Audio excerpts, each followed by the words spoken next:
Nosotros tenemos dos sistemas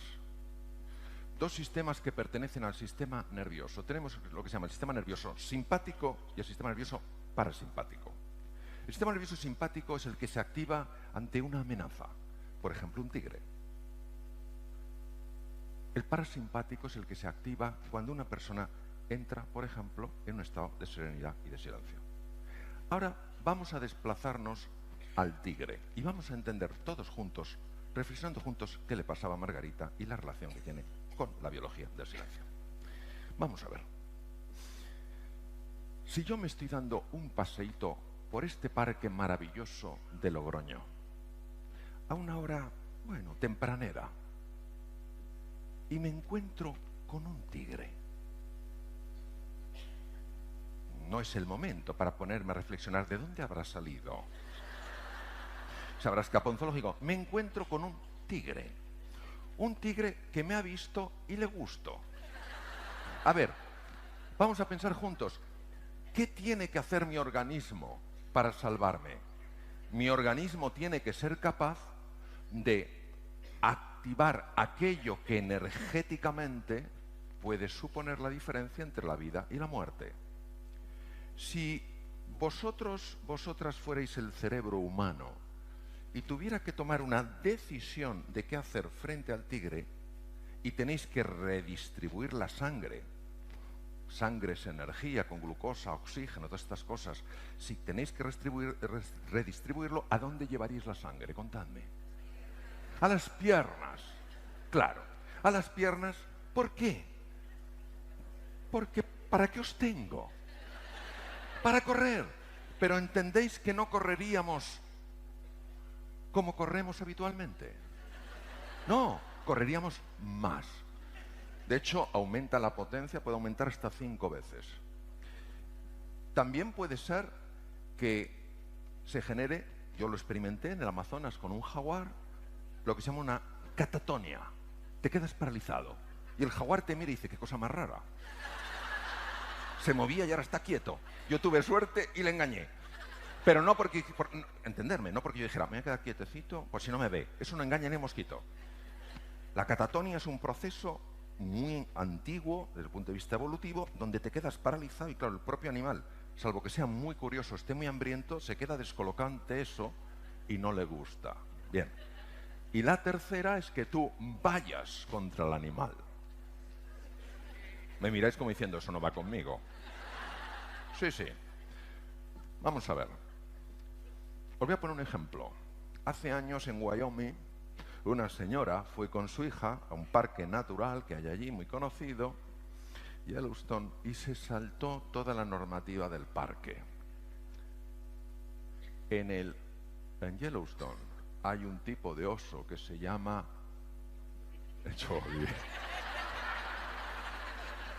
Me ha llegado al corazón. Me ha llegado al corazón. Está Yogi, por supuesto.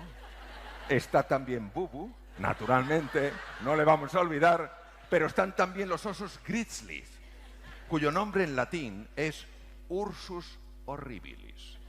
Con eso ya te haces una idea de que no es Yogi. Bien. El oso vio a la niña, porque se habían saltado toda la normativa del parque. Y el oso, ¿qué dijo? Merienda. ¿Qué dijo la madre? No. Va a ser que no. Y la madre agarró lo que tenía, que era una rama, y fue contra el oso. Y el oso salió corriendo. Ahora vamos a ponernos en la piel del oso. Nosotros pensamos que el oso, cuando vio a la madre hacia él, dijo, ¡oh, esa madre! ¡Qué arma tan sofisticada trae! Yo me imagino al oso diciendo, ¿qué es eso que viene con la rama? Bien. Luego también está el ataque, la huida y el bloqueo. Bien. Ahora, sigamos pensando juntos. Si yo me llevo la sangre a la musculatura, ¿de dónde la tengo que robar? Porque el organismo no puede hacer así de repente, hágase sangre. No, tiene que robarlo, tiene que llevar ese líquido lleno de elementos energéticos a las células musculares. ¿De dónde roba? Por ejemplo, el corazón no puede robar del corazón. ¿Por qué? Porque el corazón puede trabajar hasta 5 veces más, ¿entendéis? Es la bomba, tampoco de los pulmones, porque los pulmones están respirando mucho para eliminar el CO2 masivo que se produce, etcétera. Bueno, yo voy a decir de dónde roba, porque esto si no lo estudias, pues es difícil saber. Primero que roba es del cerebro. Porque claro, volvemos al tigre. Ante el tigre, tú no vas a usar esas partes del cerebro dedicadas a negociar, a ser creativo, a plantearte el futuro con precisión y a ver qué aprendes de semejante experiencia única. Claro, nosotros entre las orejas, el encéfalo que tenemos, es verdad que solo pesa el 2% del cuerpo, pero se lleva el 20% de la sangre. Oh. Sobre todo esas áreas que trabajan más. Entonces, como no me interesa negociar con el tigre, como tampoco me interesa saber lo que voy a aprender, ni buscar una acción creativa, esa sangre va a la musculatura. ¿Entendemos? Bien. Pero no es bastante lo que roba del cerebro, tiene que seguir robando el encéfalo, ya veremos qué estructura, para llevarlo a la musculatura. ¿De dónde roba? Del tubo digestivo.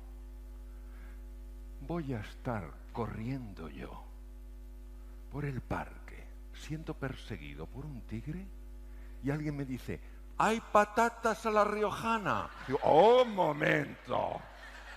Esto es para pensárselo. Si hago eso, el tigre no solo me come, sino que encima me lo merezco. Bien. Luego del tubo digestivo. ¿Qué pasa en el tubo digestivo? El tubo digestivo pasan 2 fenómenos apasionantes. El primer fenómeno apasionante es que se paraliza el tubo digestivo, porque no es el momento para comer. Entonces, no sabéis la cantidad de energía que consume el tubo digestivo moviéndose. Son metros y metros. Manejan 8 litros de secreciones al día. Esto es una cantidad de energía masiva. Va a la musculatura. Y se produce otro efecto que es fascinante. Un efecto que te convierte en alguien más ligero. Y si tienes más ligereza, corres más. ¿A que sí? ¿Cómo lo hace? Produce un despeño diarreico. Y si tienes suerte, se resbala el tigre. Valor añadido. Bien. Claro, entonces, ¿qué le pasaba a Margarita? ¿Qué le pasaba a Margarita? A Margarita lo que le pasaba era que la mente humana es capaz, a través del cerebro, de generar una sensación de amenaza emocional que sobre el cuerpo actúa de la misma manera que si hubiera un tigre, con menos intensidad, pero exactamente el mismo mecanismo, las mismas hormonas. ¿Qué ocurría con Margarita? Con Margarita lo que ocurría es que el estómago estaba paralizado. Cuando Margarita comía, la comida no avanzaba a suficiente velocidad y se pudría. Cuando la comida se pudre, fermenta. Cuando fermenta, produce gas, y el gas hincha las paredes del estómago. No hay ninguna medicación que pueda contrarrestar eso. El problema no era la acidez, el problema es la distensión. En el momento en que veremos cómo actuó sobre ella, en que Margarita redujo la sensación de amenaza, su estómago se normalizó. Esto explica también, por ejemplo, muchos problemas en la reproducción, porque claro, si a mí un tigre me persigue y pienso en la reproducción, soy en exceso optimista. Luego también roba de los órganos sexuales. Aunque una vez, recuerdo, me pasó algo curioso. Estábamos así, como estáis en la primera fila, muy cerquita de donde estoy yo, y había un señor que todo el rato me miraba raro. Todo el rato me miraba raro. Y cuando dije que robaba de los órganos sexuales, el tío, no os lo perdáis, me mira y me dice, pero así, claro, que estaba muy cerca, me dice: a mí, ni en una situación así, me roban sangre de ahí. Veréis, no sabéis lo que eché en falta. No digo tener un tigre. Me hubiera bastado un tigretón. No se encuentra su instrumento ni con microscopio. No estamos hablando de que la amígdala se haya activado y luego se desactive. Estamos hablando de que estamos secuestrados por la amígdala. ¿Cuáles son las consecuencias de la activación mantenida de la amígdala? Pues el corazón, cuando se activan los mecanismos de supervivencia, puede trabajar 5 veces más. Ya os podéis imaginar que el corazón trabajando 5 veces más de forma continua acaba generando patología cardíaca. Es una de las causas más frecuentes de arritmias no reconocidas por los cardiólogos. Imaginaros además qué pasa con un tubo digestivo que de forma habitual no recibe suficiente suministro de sangre. Se paraliza, ¿lo entendéis? No puede funcionar. ¿Qué pasa con la comida? La comida se pudre, porque no avanza. Al pudrirse fermenta. Al fermentar se dilata el estómago, se produce lo que se llama meteorismo, es el gas en el estómago, y empieza a subir el ácido, el famoso reflujo. Luego, esa bolsa de gas pasa al intestino grueso y es el colon irritable. ¿Es o no frecuente eso hoy? ¿A que sí? Además, afecta al sueño, es una de las causas más frecuentes de insomnio. Afecta, por supuesto, a la fertilidad. Genera tal grado de tensión muscular que acaba produciendo dolores de espalda, dolores en muchos sitios. También altera el sistema de defensa del cuerpo, porque en un mecanismo de supervivencia, el organismo, el cerebro, entiende que lo que nos protege frente a bacterias, virus y tumores no es esencial. Por eso se funciona mucho peor a la hora de defenderse frente a una gripe, un catarro, etcétera, etcétera. Tener activado de forma habitual el mecanismo de supervivencia no solamente genera todos estos problemas incómodos del tubo digestivo, no solamente nos acatarramos con más frecuencia, cogemos gripes con más facilidad, dormimos menos, etcétera, etcétera, sino que también tiene la capacidad de afectar a la genética. Afortunadamente tenemos también otros mecanismos de adaptación. Los mecanismos de adaptación son muy interesantes. ¿Por qué? Porque nos ayudan ante la dificultad de una manera completamente distinta a los mecanismos de supervivencia. Observar, este es un terreno incierto, con peligros, los rayos son 30 millones de voltios, pero también seguro que hay oportunidades ahí. En ese momento, cuando no es la amenaza, sino peligro más oportunidad, lo lógico, lo coherente es que el cerebro active no mecanismos de supervivencia, sino mecanismos de adaptación. Si en medio del desierto aparece un coyote, sí se activará el mecanismo de supervivencia, pero mientras tanto es el mecanismo de adaptación. ¿Por qué el mecanismo de adaptación? Porque el mecanismo de supervivencia solo nos permite atacar, quedarnos bloqueados o huir. Y ya os podéis imaginar que para explorar un territorio nuevo, atacar, quedarse bloqueado o huir es una pobre opción. Son los mecanismos naturales del ser humano. Nosotros hemos progresado a lo largo de la evolución desde hace 2,5 millones de años porque los mecanismos que hemos puesto en marcha fundamentalmente son de adaptación. Solo ante la presencia de un tigre de dientes de sable o un mamut o un mastodonte hemos puesto mecanismos de supervivencia. ¿Por qué son tan interesantes los mecanismos de adaptación? Por lo siguiente. Cuando el cerebro pone en marcha ese mecanismo, a diferencia de cuando pone en marcha el de supervivencia, la sangre no va a la amígdala, sino que va a la zona prefrontal, la zona clave para prestar atención, para ver las cosas con perspectiva, para tomar decisiones y para aprender. Además, da una orden para que células madre situadas en las cavidades cerebrales empiecen a convertirse en neuronas, y esto se ha probado en adulto. Por eso el mecanismo de supervivencia es el que nos ha permitido aprender cómo entender ciertos patrones en entornos nuevos. Activa la creatividad, la capacidad de atención, la perspectiva, la memoria. ¿Por qué el ser humano moderno tiene de forma habitual, y esto es una cosa súper constatada desde el punto de vista médico, ¿por qué tiene activado de forma habitual sus mecanismos de supervivencia? Si no le ayudan a adaptarse y encima le generan desgaste incluso a nivel celular. Eso es lo que tenemos que resolver. Generamos interpretaciones de amenazas que son creaciones mentales y respondemos como si fueran peligros y amenazas físicas. Ahora, ¿por qué ponemos en marcha estos mecanismos en lugar de mecanismos de adaptación? Entendemos que el cerebro se equivoca, como se equivoca con el tablero. ¿Pero qué hace que se equivoque? ¿Cuál es la causa? La clave es múltiple. Vamos a analizar los elementos más importantes. El primero es el manejo de la atención. ¿Dónde pongo yo mi atención? ¿Dónde me estoy enfocando? ¿Por qué?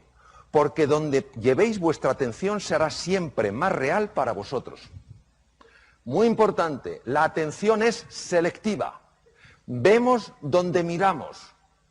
La realidad es muy amplia, pero si solo estamos mirando a un sitio no veremos lo otro. Mucho cuidado con la toxicidad ambiental. Hay personas que son extraordinarias y a su vez son como agujeros negros. Te chupan la energía. Ves a otra persona igual y dice, ¿tú también has estado con él? Sí. Una cosa es la persona que está pasando por un mal momento o por muchos malos momentos y otra la persona que es fundamentalmente negativa. ¿Entendéis la diferencia, verdad? Mi consejo es distancia, porque os afectará sin que os deis cuenta por vía inconsciente.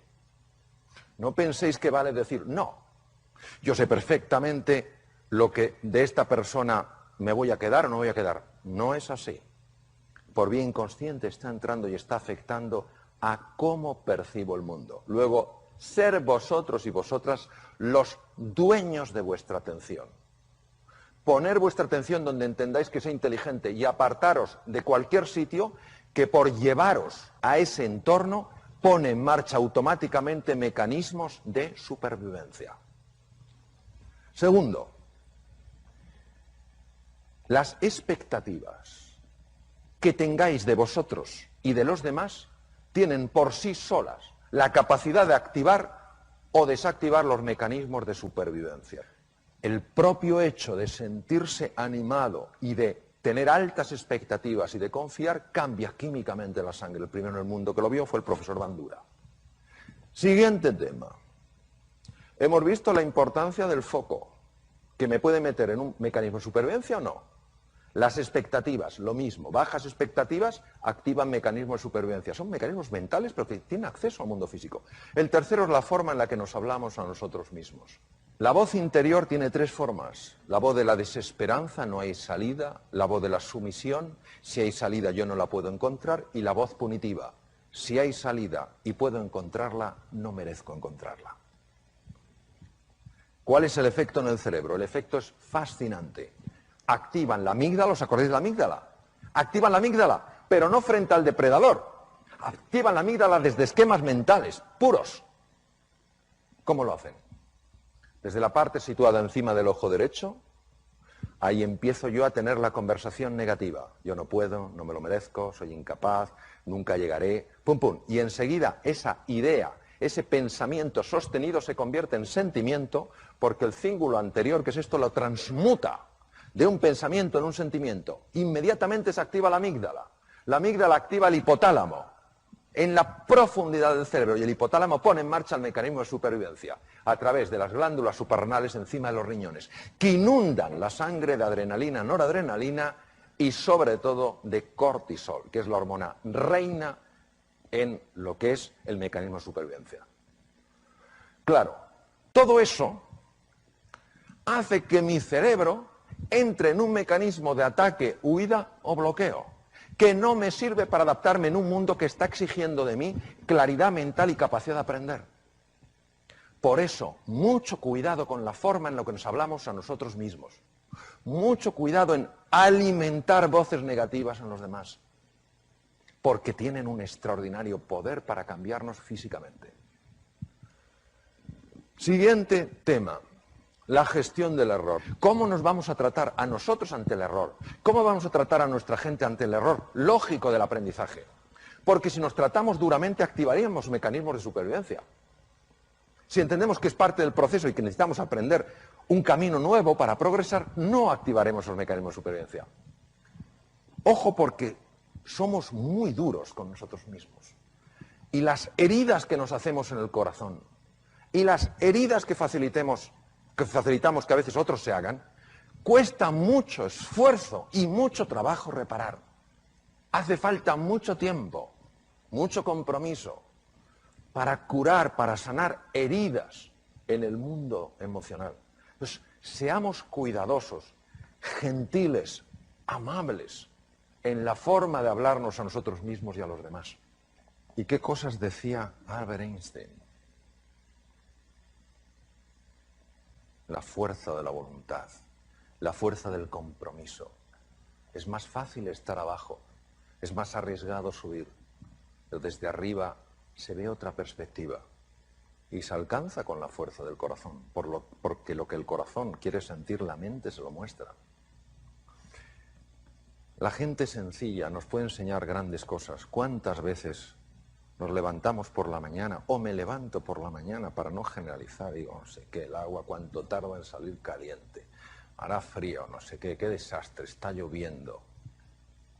Los guerreros Kun en el Kalahari, norte de Sudáfrica, uno de los territorios más duros del mundo, han convertido los esques, las excusas, en los haykes, las acciones, y en los tenemos que, la responsabilidad. ¿Qué ejemplo para nosotros de lo que es la heroicidad en el día a día? Muchas gracias. Contaras algunas técnicas, consejos o pautas que transmitir a nuestros hijos cuando se ponen nerviosos ante un examen, esa situación de estrés, de nervios que vivimos, cómo manejarla. El estrés es un campo muy amplio y de gran calado. Entonces, yo lo que te diría es que la razón por la que nos ponemos nerviosos la mayor parte de las veces no es por el hecho en sí, sino por la historia que nos estamos contando acerca del hecho. Es decir, hay un examen y esto obviamente es una prueba. Vamos a ver, si no tienes ni idea del contenido, es normal que estés nervioso. Es decir, pero eso ni lo estamos considerando aquí. Es decir, una persona que se va a un examen y no ha estudiado nada, ya le puede decir, ponte a hacer un poco de mindfulness, no te va a venir la ciencia infusa. ¿No te va a venir la ciencia infusa? O sea, no te va a venir la ciencia infusa. Entonces, estamos hablando de una persona que por lo menos ha hecho un esfuerzo, tiene un cierto conocimiento del contenido y lo que quiere es expresarlo bien. ¿Por qué se pone especialmente nerviosa esa persona? Por lo que se está contando a sí misma. Hay un diálogo interno que es absoluto ruido mental que está diciendo, anda que si sale la pregunta que no te sabes, anda que si no lo escribe bien. Es un discurso que ha sido fotografiado con técnicas de resonancia funcional magnética en cuanto a activación de centros cerebrales, ¿no?, que corresponden a ese discurso, ¿no? Yo te diría que hay varias cosas que sabemos que ayudan a reducir ese estado de ruido, vamos a llamarlo ruido mental, es decir, ese nerviosismo como consecuencia de ruido mental. En primer lugar es hacer ejercicio físico. El ejercicio físico por sí solo tiene la capacidad de reducir el ruido mental. El ejercicio físico no implica apuntarse a un gimnasio, sino moverse más. En segundo lugar, poderlo hablar con alguien de confianza, poder hablar el sentir, poder contar el sentir. Y a veces, si no tienes a nadie, escribe lo que te preocupa, pero en un papel tan pequeño que casi no lo puedas ver. Porque el cerebro está interpretando que si puedes poner el problema en un tamaño tan pequeño es que el problema no es tan grande. ¿Vale? La siguiente cosa que te diría es que se entrenen en una cosa que cada vez tiene, pero por pura lógica, más difusión, que es todo lo que es los estados contemplativos de la conciencia, que no es más, o mindfulness, que lo único que significa es que se entrene en prestar atención a las cosas que son reales, como su respiración, como las sensaciones del cuerpo, porque el otro es mental. Entonces, cuando la narrativa no recibe la misma atención, empieza a tener menos impacto. Y hay una cosa que es clave en el adiestramiento, y yo he visto su tremenda eficacia, que es acostumbrarte a traer la atención al aquí y a la ahora. Es decir, por ejemplo, vamos a suponer que uno de tus hijos está preparándose para el examen y está nervioso como puede estar uno de los míos y cualquiera de nosotros. Esto es una cosa que todos podemos compartir y relacionarnos perfectamente con esa situación. Pues claro, empieza a pensar, no, si hubiera estudiado más, si ya me lo decía mamá, no veas tanta tele y estudia un poco más, y no lo he hecho. Anda que si ahora lo hago mal el examen, fíjate qué cosa, qué truco tan sutil y demoledor de lo que se llama la mente dualista. Te está llevando para atrás a lamentarte y te está llevando al futuro a preocuparte. Te priva de fuerza en el presente. Y una cosa que procuro entrenar todo lo que puedo es cuando veo que me estoy lamentando de algo del pasado, inmediatamente vengo al presente. porque caemos en la tentación de pensar que cuando miro atrás para lamentarme de algo no lo volveré a repetir. Es mentira. Es un truco para que te sientas fatal. Eso es como cuando uno ha decidido reducir su ingesta, lo que come, y llega el momento del postre. Y se acerca el camarero y te dice, por cierto, la especialidad aquí son los postres.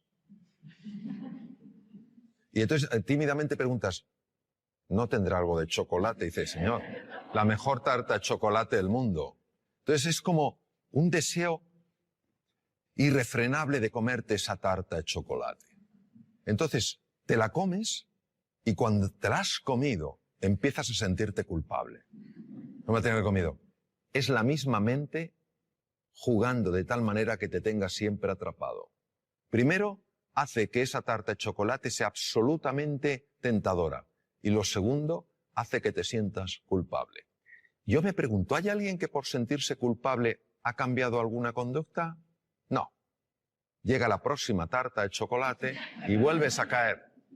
Entonces, lo que te quiero decir, cuando se habla tanto del aquí y el ahora, parece que tiene una connotación metafísica o filosófica. No es así, es tremendamente práctica. Cuando tú estás aquí y ahora, la mente no tiene la capacidad de meter tanto ruido. Lo que genera nervios es la mente. Pongamos el ejemplo de un opositor. Este sí que es un examen donde una persona se juega 3, 4, 5 años de estudio, 13 horas diarias, saliendo como mucho un día o medio día a la semana y hipotecando toda su vida profesional a ese examen. 300 temas. Se lo sabe. Llega, le dan al bombo, tema 120 y se queda en blanco. Se retira, se levanta la silla, se va y justo le sale el tema 120. ¿Se lo sabía? Sí. ¿Por qué no ha salido? Porque la narrativa ha empezado a decirle, nunca serás notario. Ese es el problema.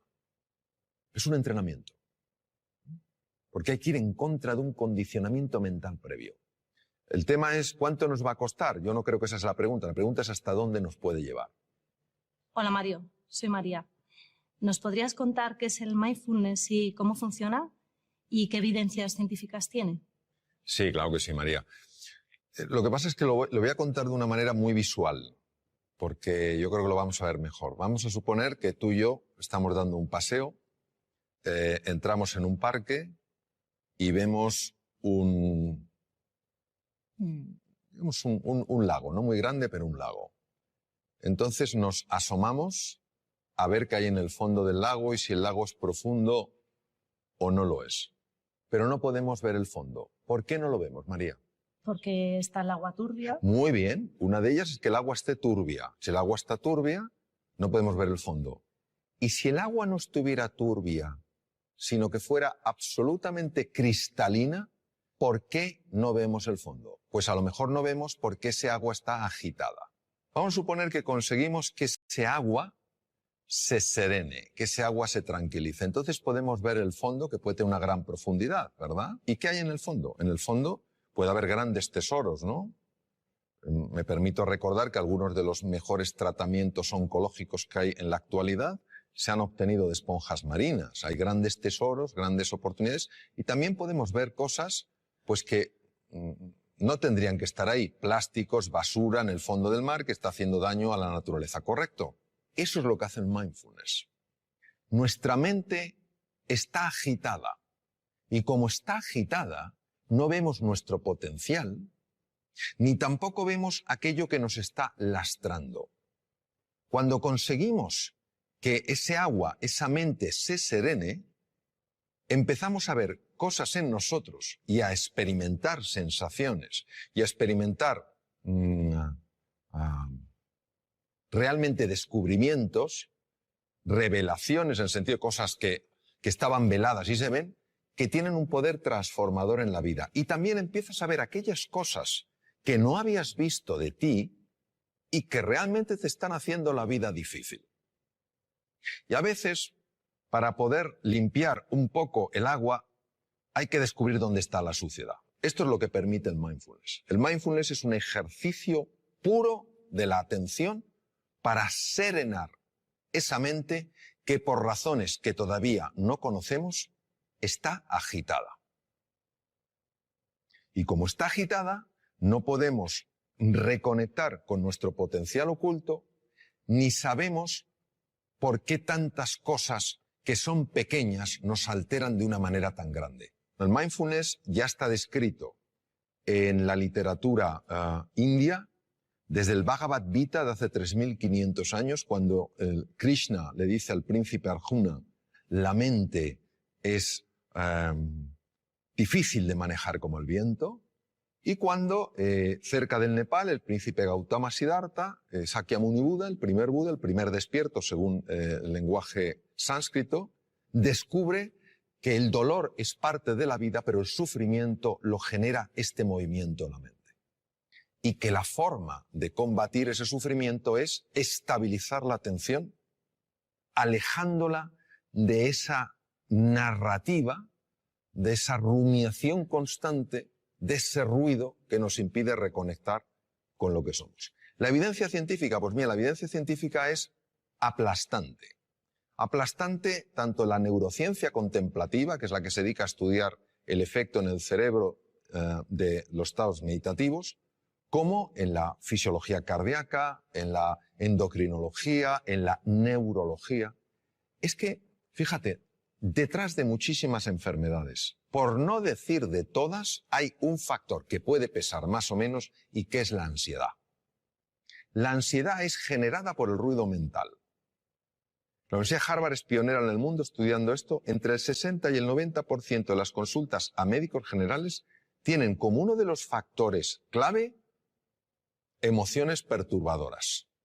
Vivir en la ansiedad, vivir en la desesperanza, todas estas cosas. Entonces, eso es lo que hace el mindfulness.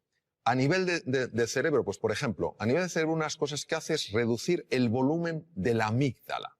La amígdala, que no son estas, están en el cerebro. La amígdala es un núcleo que contiene grupos de neuronas muy relacionadas con el miedo y con la ira. Se ha podido observar con resonancia funcional magnética, que es una técnica de imagen para ver las partes más activas, una reducción en el volumen de la amígdala. Es decir, una persona que practica este ejercicio de atención plena es menos propensa a vivir en miedo y en ira. Imaginemos lo que es esto para la humanidad. En segundo lugar, se ha visto un aumento del tamaño de la corteza prefrontal del lado izquierdo, que es muy importante, por ejemplo, porque tiene un enorme impacto en el sistema de defensa del cuerpo, el sistema inmune. Otra cosa que se ha visto es que un sistema que se llama sistema red neuronal por defecto, que es la que hace que estemos distraídos, empieza a amortiguarse, y otra red, que se llama red ejecutiva central, es mucho más activa, es decir, favorece que te des más cuenta de lo que pasa. Esto es importante, por ejemplo, para reducir la incidencia de accidentes. Se ha observado, por ejemplo, cambios en el sistema de defensa, en el sistema inmune. Gente que ha practicado mindfulness sin tener experiencia previa en absoluto durante 5 días a la semana a lo largo de 2 meses, 20 minutos cada día, han tenido aumentos entre el 12 y el 20% del sistema inmune. Alguien dirá, pues eso no es mucho. Ah, que te suban el sueldo un 12 o un 20%. Mirad lo contento que te pones.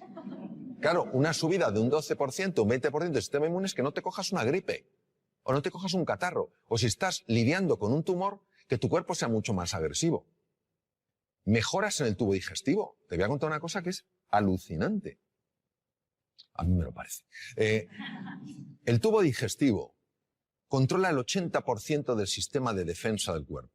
Está ahí. El tubo digestivo constituye otro cerebro, complejísimo, con 500 millones de neuronas. Cuando una persona está súper tensa, cuando una persona está llena de ansiedad, empieza a producirse el paso de sustancias feas, quiero decir nocivas, desde la luz del intestino delgado y a veces del colon, a la sangre, y pueden dar lugar a procesos inflamatorios generalizados que ya se están empezando a relacionar como uno de los factores, uno solo, que podría tener su conexión con el Alzheimer, por ejemplo. hace más difícil el control de la glucosa. Es alucinante. Entonces, cómo el mundo emocional, perturbado por una mente agitada, acaba afectando todo el cuerpo. Hay estudios, por ejemplo, la aplicación de mindfulness a personas que están diagnosticadas de esclerosis múltiple, que es una enfermedad degenerativa del sistema nervioso, y se reduce la aparición de brotes, evoluciona por brotes, son menos intensos. Se está aplicando un montón de cosas, es decir, y además por centros tremendamente serios, donde la investigación no es cuestionable ni anden buscando especiales resultados, sino que están muy bien controlados. Lo que pasa es que esto, que tiene 3.500 años de antigüedad, solo le hemos dado una credibilidad cuando una serie de científicos se ha decidido a estudiar qué ocurre en el cerebro y en el cuerpo cuando una persona entra en estos estados de enfocarse en el aquí y en el ahora. Y también nos ayuda a darnos cuenta de la jaula de grillos que tenemos en la cabeza. Y que es una cosa difícil de creer. Que te pasa una cosa que te disgusta por la mañana y te está rumiando hasta la noche. Pues parece que somos vacas. Y que el simple hecho de parar eso hace que el organismo, que tiene una capacidad natural de recuperación, pueda recuperarse. No hay nada mágico aquí. Bueno, sí hay mágico. Que la vida es mágica. Eso es lo que hay de mágico. Pero a veces estos diálogos que tenemos bloquean la magia, no porque no porque la anulen, sino porque no la dejan florecer. Te he oído decir que la mayoría de los seres humanos se mueren con la música dentro sin haberla oído sonar. ¿Qué quieres decir exactamente con eso? Y bueno, para los futuros padres, ¿qué podemos hacer para que nuestros niños no les pase esa cosa, ¿no? Recuerdo una cosa que leí de Víctor Hugo que me impresionó mucho, ¿no? Víctor Hugo decía, el problema nuestro no es que nos vamos a morir, es que no sabemos cómo vivir. Y había un filósofo danés, Søren Kierkegaard, que decía, la vida solo se puede vivir mirando hacia adelante, solo se puede entender mirando hacia detrás. En los momentos donde ya esta existencia nuestra se acaba y una persona mira hacia atrás, y lo sabemos sobre todo por los escritos de Elisabeth Kubler-Ross, que estuvo con muchas personas en esa situación, uno se da cuenta de la cantidad de cosas que podía haber hecho y no hizo. Cuando yo hablo de la música, yo creo que todo ser humano tiene música.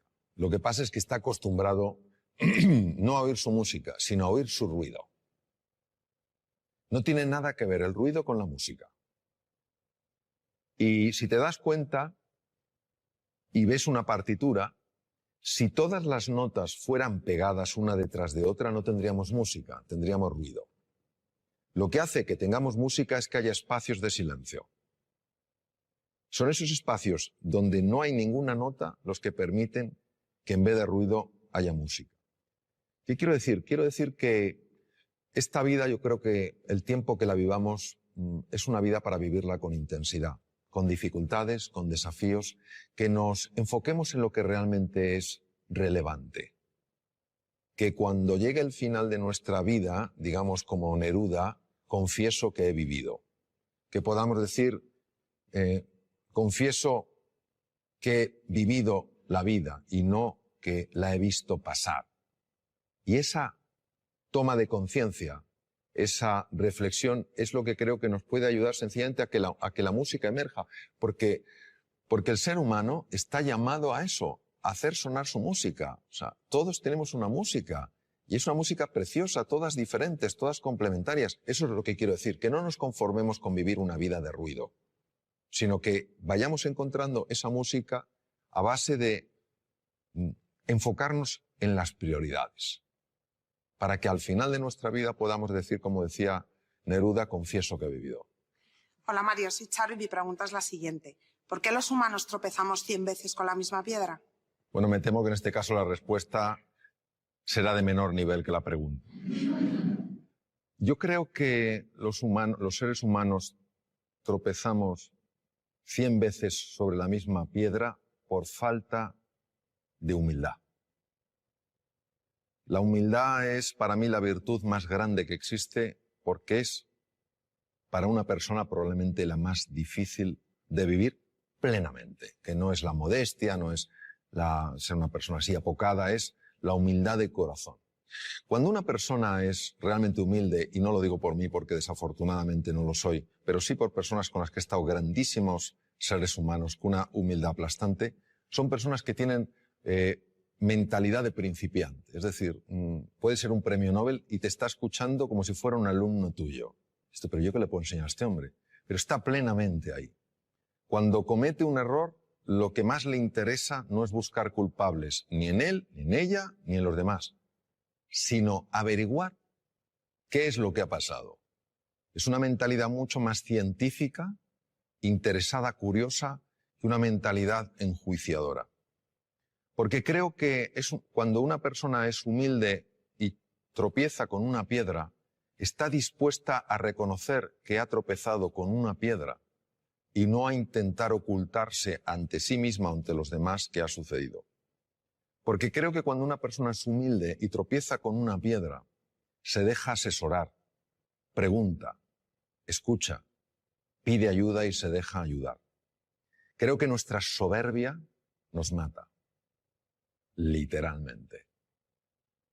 No queremos aceptar las cosas como son. Queremos que sean a nuestra medida. Queremos que la vida se pliegue a nuestros deseos. Por eso no fluimos con la vida.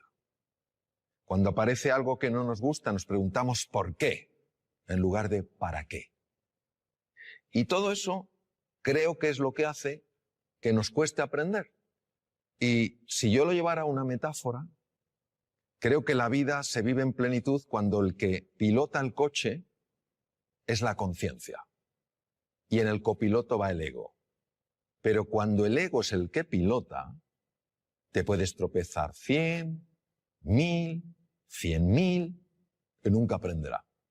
Bueno, creo que ha llegado el momento ya de terminar.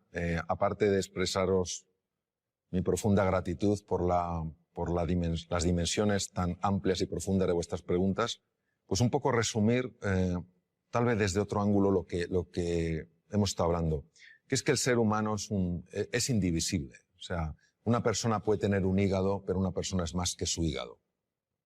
No somos casos clínicos interesantes, sino seres humanos completos. Y que la faceta física, el cuidado del cuerpo, de la nutrición, el hacer ejercicio físico es muy importante. La faceta mental, dormir bien, dormir suficiente es importante. Es más importante dormir que comer, fisiológicamente hablando. Que la faceta mental es clave, que tenemos que aprender todos a gestionar mejor nuestra mente, a enfocarnos en lo esencial, a usar un lenguaje que nos ayude, no que nos anule, a interpretar las cosas de una forma que nos permita salir adelante, no quedarnos atascados, ¿no? Que el elemento afectivo es esencial, buscar lo positivo en las cosas, más que los porqués, los paraqués, más que los esques, pues tal vez los hayques, a lo mejor más que solo me queda, pues los aún me queda, ¿no? Y que luego hay una dimensión espiritual en la existencia humana que es muy importante y que nos abraza a todos, que es la vida con propósito, es decir, que nuestro propósito no es solo experimentar la felicidad, sino ayudar a otros seres humanos también a ser felices. El origen del estrés es la percepción de que uno está en un mundo incierto, en un mundo que no puede controlar. Hay una variedad de estrés, que es el eustrés, que es positiva, donde ante el desafío, el reto, una persona se crece. Su agudeza mental se dispara, su capacidad de aprender mejora, su concentración también mejora y toma decisiones más acertadas y que le llevan a resultados más deseables. Pero hay otra parte que es el distrés. El distrés es la parte negativa del estrés cuando una persona se siente superada por las circunstancias, se siente pequeña, insignificante frente al reto. ¿Qué podemos hacer las personas para no tener que experimentar el sufrimiento que procede del distrés? Pues fundamentalmente recuperar el valor de la persona. Es decir, muchos seres humanos hoy se sienten vistos y tratados como si fueran objetos o simples medios para conseguir cosas, sea poder, sea dinero, sea fama, sea prestigio. Recuperar el valor de la persona, que no es nada azucarado ni blandito, es algo trascendental en el ser humano, es decir, sentirse valorado, sentirse apreciado, sentir que se cuenta con uno en los proyectos, que se respeta el punto de vista aunque sea distinto del de la mayoría. Todo esto hace que esta forma negativa del estrés llamado distrés vaya desapareciendo. La angustia es un proceso muy asociado al sufrimiento humano. Una persona se angustia cuando proyecta en el futuro un problema y también proyecta su incapacidad para resolverlo. Entonces empieza a sufrir ya por algo que realmente todavía no ha ocurrido. Uno de los mejores sistemas que yo conozco, por no decir el mejor que conozco después de haber explorado muchos de ellos, es el mindfulness. Es decir, el mindfulness lo que te lleva es sencillamente, no es ningún abordaje raro, es un abordaje muy sencillo y muy profundo. Lo que te lleva es estar en el aquí y en el ahora. Es decir, no permite que la mente te proyecte al futuro y te proyecte para ver todas las desgracias que te pueden ocurrir. Ni permites que te proyecte hacia el pasado para ver todas las cosas de las que te lamentas, sino que te hace mantenerte en el presente. Cuando una persona aprende a estar en el aquí y en el ahora, es muy difícil que experimente ansiedad o angustia al nivel que experimenta alguien que no tiene de alguna manera adecuadamente gestionada su mente. Por eso me parece que también es muy importante. ¿El estrés y la angustia tienen conexión? Claro que sí. ¿Y la depresión? La depresión es un campo muy complejo. La persona que sufre una depresión clínica lo pasa francamente mal. Es una persona que prácticamente no disfruta con nada, ni con un precioso amanecer, ni con una relación afectuosa. Y hoy sabemos que la depresión y la ansiedad son primos hermanos, pero casi hermanos. Es decir, que un proceso largo de ansiedad, un proceso largo de angustia puede terminar en una depresión. Y es curioso porque en este sentido Sigmund Freud decía que la depresión es la agresión vuelta contra uno mismo. Cuando uno estudia la mente humana y empiezas a ver con qué frecuencia la mente sabotea tus mejores esfuerzos para salir adelante en la vida, pues te das cuenta que algo tan poderoso todo el día actuando en contra tuya, pues no es de extrañar que te lleve.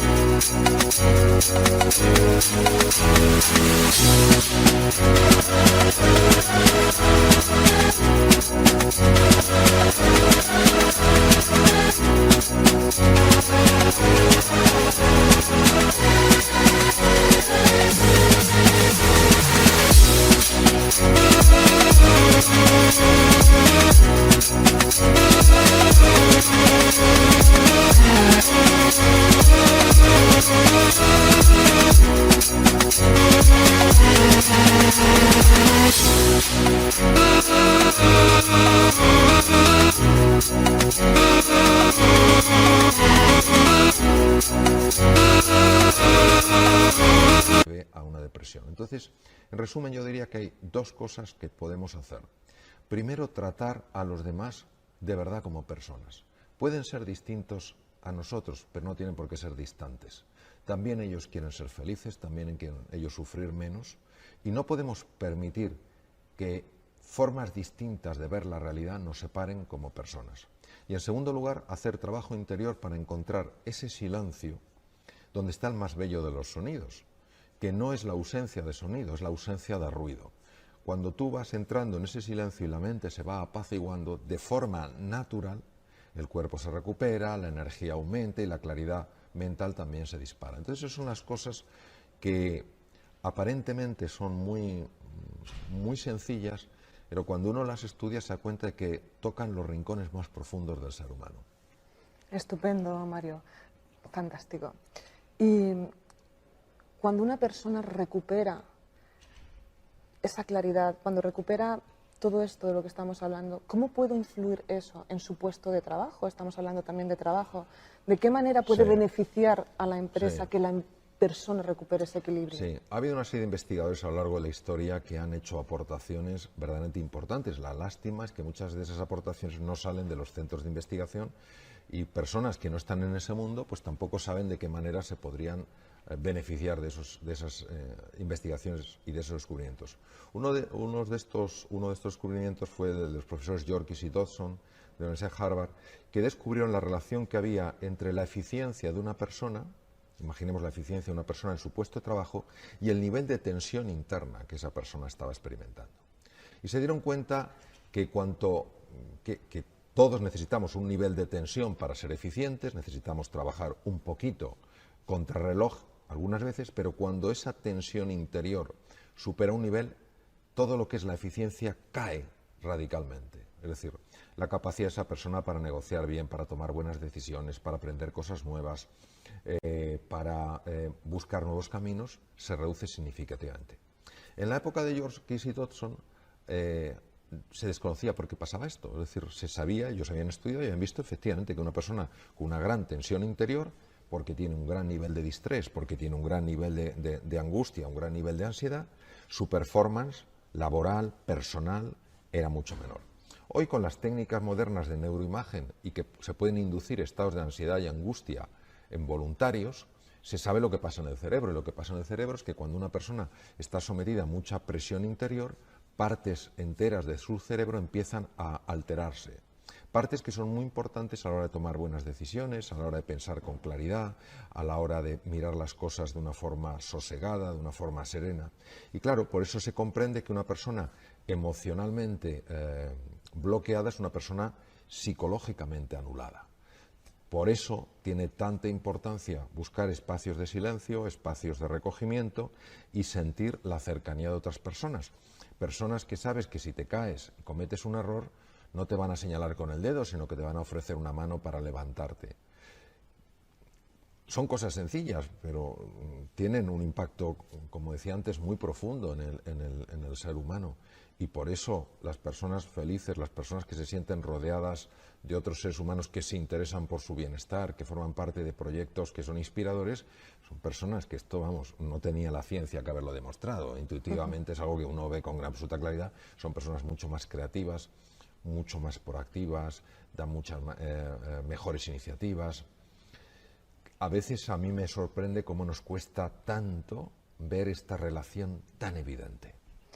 Última pregunta, Mario. Fantástica tu respuesta, como siempre.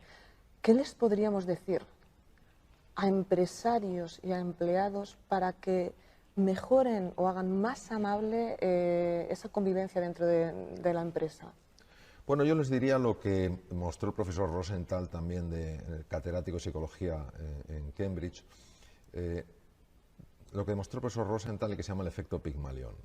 Cuando profesores trataron a niños como si fueran realmente brillantes, porque alguien les había dicho que eran muy brillantes, las puntuaciones de esos alumnos mejoraron de una forma extraordinaria. Su nivel de aprendizaje aumentó de una forma verdaderamente llamativa. Cuando a los profesores se les dijo que otros alumnos eran torpes, no importaba lo que hicieran esos alumnos, al final su performance era muy bajo. Es decir, la imagen que tenía el profesor inconscientemente influyó en los alumnos. Si el profesor tenía la imagen de que ese alumno era un alumno muy bueno, pero el alumno no aprendía, el profesor se lo explicaba de otra manera. Si el alumno cometía un error, el profesor automáticamente interpretaba que hasta la gente más brillante comete errores y no valoraba especialmente ese error, sino que le ayudaba a aprender de eso que había pasado. Pero cuando el profesor pensaba, creía que ese alumno era torpe, si ese alumno...